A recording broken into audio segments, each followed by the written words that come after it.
అందరికీ శుభోదయం. నా పేరు ఆనంద్. నేను కేపీ పాఠశాలలో 8వ తరగతి చదువుతున్న విద్యార్థిని.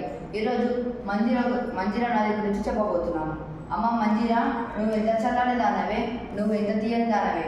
నీ నీటి ప్రవహిస్తే చాలు, నీ చేతి గాజులు గలగల శబ్దం వింటే రైతన్న నాకలి ముందుకు సాగుతుంది.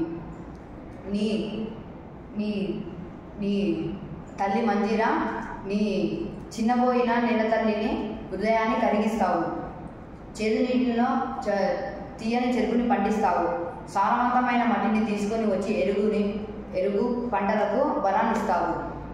తల్లి మంజీరా, కులుకు దీక్ష నిర్మించిన భాగ్యనగరాన్ని చక్కెర వంటి నీటిని అందిస్తావు.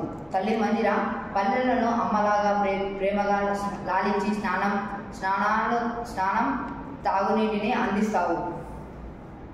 నగరాలను తొడబుట్టిన వాళ్ళలాగా ప్రేమగా పంటలో పండిన ధాన్యాన్ని పంపించి ఎల్లప్పుడూ పోషిస్తావు.